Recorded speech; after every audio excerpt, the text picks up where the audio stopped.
Si te muestro a estos tres personajes y te pido que señales a esa que dentro de la narrativa es representada como una increíblemente hermosa modelo de ropa, ¿tú a quién elegirías? Alguno de ustedes habrá elegido a Amy, la chica de cabello azul, y esa sería la respuesta correcta, pero también estoy seguro que otro gran porcentaje de ustedes se ha equivocado. Y la razón de esto es que el diseño de personajes de Amy no entrega al espectador la suficiente cantidad de información visual para que puedan entender qué tipo de personaje es ella, ya que de buenas a primeras no existe alguna pista que la haga sobresalir más allá de un personaje de fondo cualquiera, lo que es una lástima ya que es un gran personaje de una gran serie, y un diseño adecuado habría resaltado esas cualidades. Lo curioso es que Amy proviene de una serie llamada Toradora, en donde su protagonista, Taiga, carga con un diseño tan icónico que se vuelve fácilmente reconocible, y esto ha resultado en una gran avalancha de mercancía e incluso una invitación como un personaje especial al juego Dengeki Bunko Fighting Climax. De manera que la pregunta es, ¿por qué el diseño de Taiga funciona y el de Amy no? ¿Qué es lo que distingue la apariencia de estos dos personajes? O para hacer la pregunta un poco más abierta y generalizada, ¿en qué consiste un buen diseño de personajes? Si lo piensas detenidamente, identificarte con un personaje ficticio es un fenómeno de lo más peculiar.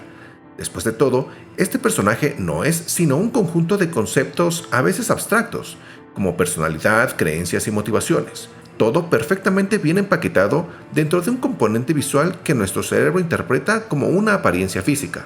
Y ese símbolo es el diseño del personaje. Para este punto, en internet, seguramente te habrás encontrado con diversas opiniones acerca de personajes con buenos o malos diseños, algunos que funcionan y algunos que no. Y es que aquí nos topamos con el nebuloso mundo de la subjetividad personal, ya que aquellos diseños con los que encuentres una gran afinidad pueden llegar a ser tan variados y condicionados hacia el tipo de personas con las que te gusta convivir o simplemente que te parezcan atractivas. Un rango de respuesta que cambiará drásticamente entre persona y persona dependiendo a quién le preguntes. Y es aquí donde la industria del anime se lo toma personal, diseñando personajes que atienden hacia un nicho muy específico de audiencia. Personajes meticulosamente fabricados para resonar fuertemente con esa audiencia tan específica, con la esperanza de recuperar sus costos cuando el público salga a comprar la mercancía que les permita seguir viendo a sus personajes favoritos. Por ejemplo, ¿te gustan las güeritas vestidas como sirvientas victorianas, pero que también sean mitad dragón? Pues tengo muy buenas noticias para ti.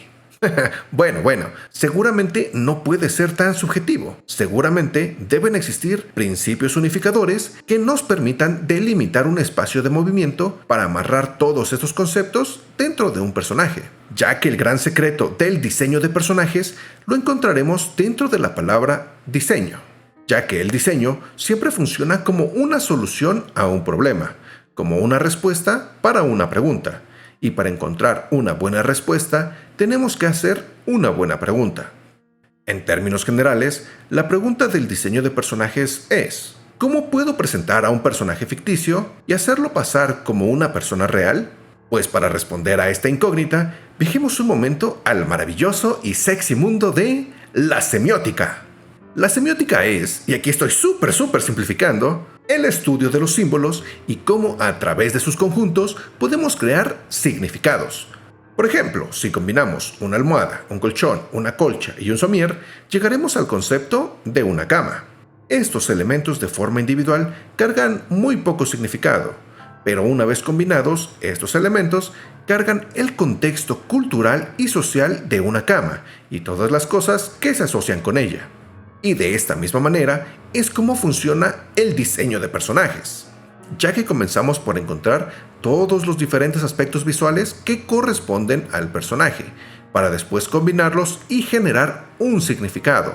Por ejemplo, si tomamos a un personaje en blanco y le agregamos un solo elemento como un sombrero, ese sombrero cargará con un significado para nuestro personaje, de manera que difícilmente vamos a entender al personaje como alguien que ese día de casualidad cargaba un sombrero, y lo más probable es que leas al personaje como un vaquero o un ranchero. En otras palabras, le estamos asignando una identidad gracias a un significante visual, y si cambiamos el significante, cambiaremos la identidad. Así pues, el diseño de personajes es una combinación de significantes visuales, que a su vez pueden ser cualquier cosa como vestimenta, accesorios, cabello, género, raza, cuerpo e incluso expresiones faciales.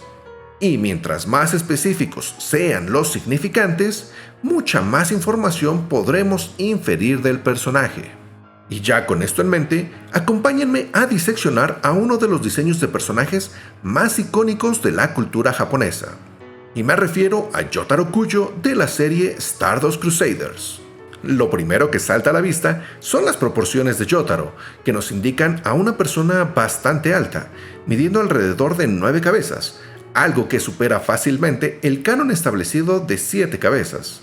Su espalda ancha, cintura delgada y complexión musculosa nos sugieren muy probablemente a alguien con una buena condición física. También es muy notorio el icónico saco largo de su uniforme, y siendo más específicos me refiero a su gakuran, un tipo de uniforme escolar usado en las secundarias japonesas, lo que nos indica que a pesar de verse como una versión animada de un señor como Henry Cavill, en realidad lo que estamos viendo se trata de un joven en edad escolar, pero todavía quedan elementos simbólicos por analizar en esta prenda, ya que esta también está fuertemente relacionada a la cultura de la delincuencia juvenil en Japón entre los años 70 y 80, una corriente tan popular que incluso produjo su propio subgénero de mangas en la época.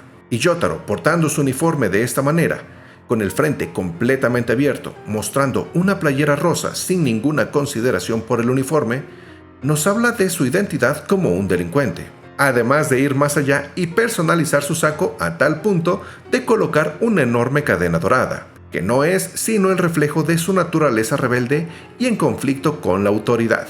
Sus 2 cinturones de colores sugieren que a pesar de ser un delincuente, todavía carga con un cierto cuidado y orgullo por su apariencia. Y por último, hablemos de su gorra, que ayuda a esconder sus ojos entre sombras para darle una apariencia mucho más amenazante, al mismo tiempo de otorgarle un aire de misterio. El autor ha salido a dar un sinfín de explicaciones del por qué la gorra de Jotaro parece mezclarse con su cabello, y una de las más razonables es que se trata de una gorra rota, por donde sale el cabello del personaje, lo que nos habla de la naturaleza conflictiva de Jotaro, y que muy probablemente se trata de alguien que ha estado envuelto en muchas peleas, de manera constante a tal punto de romperla. Y por último encontramos el emblema dorado atorado al frente de la gorra, un elemento que carga con 2 significados. En el primero nos refiere al concepto de Abhyamudra, un símbolo de valentía y protección contra la maldad, un elemento que acentúa que a pesar de tratarse de un delincuente juvenil, Jotaro también posee un lado heroico dentro de sí. Y el segundo significado al que refiere es el logo de Lucky Land Communications, que es el nombre del estudio de Hirohiko Araki, el autor de la obra. Un logotipo que refiere a la apariencia de la mano de un autor de manga, alguien que ha dedicado su vida a la creación de dibujos y cuyas manos se han llenado de ampollas y callosidad con el paso de los años. Y esta es toda la información que podemos encontrar e inferir con respecto al diseño de este personaje. Y quizás no todos los aspectos sean tan fáciles de encontrar y apreciar a simple vista, sobre todo los aspectos más simbólicos. Pero no cabe duda que es impresionante darnos cuenta de toda la cantidad de información que está codificada dentro de este diseño, y cómo es que toda esta converge para otorgarle a Jotaro la identidad de un protagonista pateatraseros. Y es que en general hay un sinfín de pequeños elementos sutiles que pueden aportar un gran significado a la identidad visual de un personaje. Tomemos como ejemplo a uno de mis personajes favoritos de uno de mis diseñadores favoritos. Me refiero a Shinobu del aclamado juego No More Heroes, diseñada por Yusuke Koizaki. Y aquí tenemos un diseño muy divertido de analizar. Por un lado tenemos un estilizado uniforme escolar, que contrasta con los accesorios de un ninja asesino. Pero mi elemento favorito se encuentra aquí. Prestemos atención a este encuadre, donde podemos ver un acercamiento a la funda de su espada, de donde cuelgan una colección de llaveritos para celular. Los llaveritos para celular surgieron como una tendencia de moda callejera en Japón, y por supuesto siempre los vemos colgados de un celular, una pieza tecnológica que suele ser de los elementos más preciados para la vida de un adolescente, ya que los conecta con sus amigos y en general con el mundo entero. pero Shinobu decidió colocar estos llaveritos en su espada, en lugar de colocarlos en un teléfono.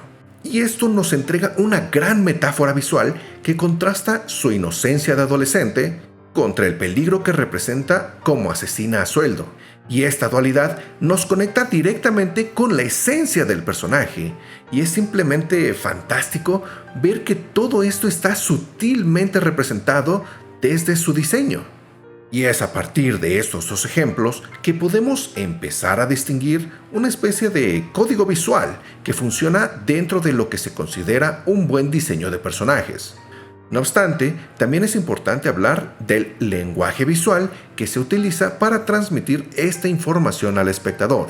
Por ejemplo, si decimos que el significante visual más importante de un personaje será su cuerpo grande y musculoso, podríamos estar hablando de Takeo, de la serie Ore Monogatari, o podríamos estar hablando de Toguro, de la serie Yu Yu Hakusho.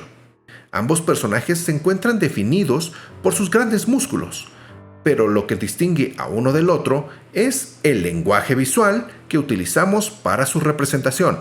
Takeo en general podríamos representarlo con un gran cuadrado de esquinas redondeadas, donde no encontraremos picos o ángulos agresivos, y en general encontraremos este tipo de cualidades a lo largo de toda su estructura, dando al espectador una sensación de un personaje amigable y apapachable. Mientras que Toguro está construido a través de formas filosas y agresivas, sus músculos reventados y sobresaliendo de su cuerpo como raíces que lo envuelven. Mismo significante, pero diferentes resultados. Y para entender esto, hablemos de línea y figura. Y en donde podremos encontrar un gran uso de estos conceptos será de la mano del artista conceptual Tato, quien utilizó estos principios para simplificar algunos de los personajes de Overwatch, deconstruyendo a cada personaje hasta sus piezas más fundamentales. Y partiendo desde la siguiente lógica, podremos explicar a cada personaje desde una o dos figuras geométricas fundamentales, y dependiendo de la figura utilizada, cierta característica del personaje será acentuada. Figuras redondas para personajes carismáticos, inofensivos o abrazables, cuadradas para personajes confiables, estables o tradicionales, y triangulares para personajes dinámicos, competentes y agresivos. Y es con ayuda de esta metodología que podemos ver un personaje reducido hasta sus elementos visuales mínimos fundamentales, al mismo tiempo de mantener la mayor parte de su personalidad. A Saria podemos entenderla como un gran cuadrado, resaltando su fortaleza física así como su sentido del deber y su confiabilidad. A Ana como un triángulo que encierra su ingenio, así como la destreza y la confianza de un francotirador veterano. Además de encontrar personajes que utilizan más de una figura para transmitir información y sensaciones más complejas. Personajes como Reaper, construido a partir de un cuadrado y un triángulo, ayudan a representarlo como un líder de equipo competente, pero acentuando su naturaleza agresiva. Y aunque estos son la ejemplificación más extrema y simplificada de estos principios, esta misma metodología también puede aplicarse a diseños mucho más complejos. Incluso podríamos eliminar toda la información visual del personaje y aún así obtener algo de información, ya que un personaje bien diseñado tiene la cualidad de funcionar incluso a partir de su silueta. De manera que un personaje tiene más de una forma de comunicar al público parte de su historia, lo que hace triste que hoy en día podamos toparnos con tantas series y tantos videojuegos cuyos esfuerzos apenas si logran solo una demostración superficial de estos principios. Un diseño que solo busca verse bien en portada, pero que no se preocupa por acentuar los aspectos que hacen resaltar las cualidades únicas de su personaje. Sí, muchos detalles, accesorios, pero no valen nada si no demuestran quién es el personaje, ya que es a través de la combinación de estos principios que podemos comunicar de manera efectiva quién es el personaje y definir cuál es la forma en la que se relacionan con el mundo que los rodea. ¿Qué nos dice el traje casero de Saitama en un mundo lleno de habilidosos y estilizados superhéroes y villanos? ¿O cómo percibimos a la notoria diferencia entre las personalidades de Rei y Asuka? ¿Y cómo es que estas diferencias son inmediatamente visibles a través del color y la forma de su cabello? Es decir, el diseño de personajes también puede ser en sí mismo una poderosa herramienta al momento de contar una historia. Algo tan fundamental como representar la travesía de un personaje a lo largo de su arco narrativo, podemos demostrarlo a través de la evolución de su diseño original, o ser capaces de producir ese fuerte impacto que genera ver a un personaje que queremos crecer y hasta envejecer. Ver poco a poco cómo el tiempo va dejando cicatrices en su apariencia. Y es tomando todos estos factores en consideración lo que nos enseña que el diseño de personajes puede ir más allá que simplemente vender mercancía, sobre todo cuando diseño y personaje empiezan a hablar de algo real, algo genuino, cuando en conjunto empiezan a trascender de la persona ficticia a la persona real que están representando. Y es entonces, y solo entonces, cuando de verdad podemos apreciar lo que significa un buen diseño de personajes.